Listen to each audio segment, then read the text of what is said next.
Howdy, this is Mackenzie Franklin from SideGame LLC here in Colorado Springs, Colorado.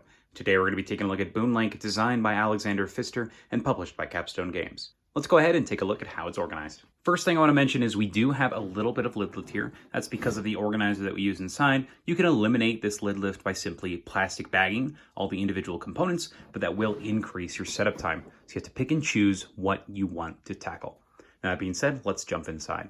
So we lift off the lid of the box here, and you're going to see that we have all of the player components on the top here. So each of these components bags are going to have all of your player tokens, your 6 starting dollars, your different score markers, your production buildings, and just everything in your color. So it's going to be for each player.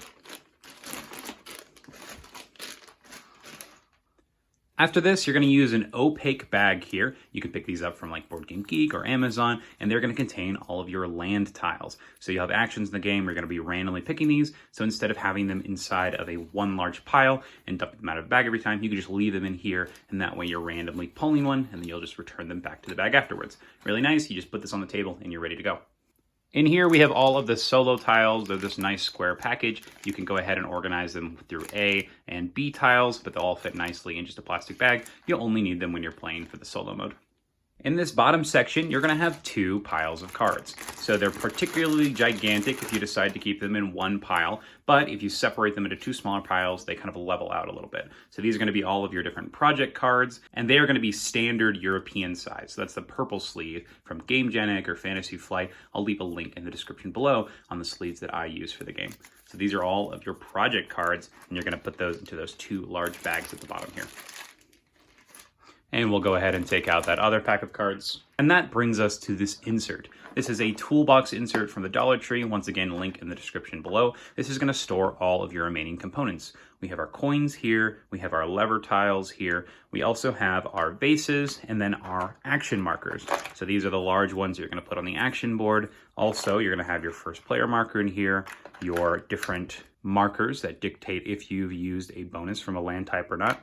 And then lastly, you're going to have all of these long scoring tiles in here. It's nice to have these all just in one place because you're not going to have to empty multiple bags to do so, and everything will be available for play as you see. The last important things are these specific tiles here. You have your Pasture tiles, which do not need to be randomized, and then your starting tiles based on the player count. So these will be the 2-player, they'll be in every single game you play, and then in this section you have the 3- and 4-player tiles noted by their backs here. And that's everything in the organizer here. And lastly, we're going to move on to the boards. So first off, we have our action boards. This is where you're actually going to be putting those action tiles, and you'll pull them out and slot them to the bottom. You then have your base game board here, which just has a nice picture of Boonlake and all of the areas that you will be pioneering as you play, with lots of different income tracks and whatnot.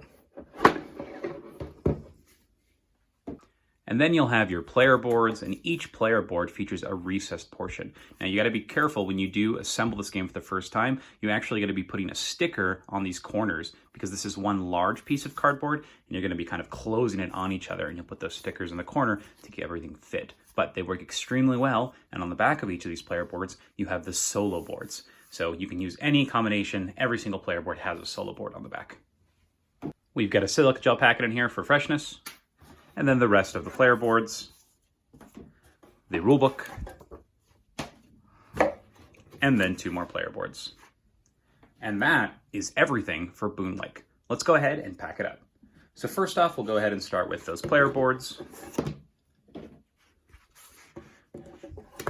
our rulebook, our game board, our action board, our organizer, our stacks of cards into 2 roughly even stacks, our solo tiles, our random draw tiles. We can squeeze our silica gel packet in there, and then we'll drape all of our player pieces on the top like so. And that is organizing Boonlake. If you have any questions about what you saw here, please let me know down in the comments below. Is this a game that you're excited to give a try? I'd love to hear what you think. Thank you so much for watching. SideGame Strong.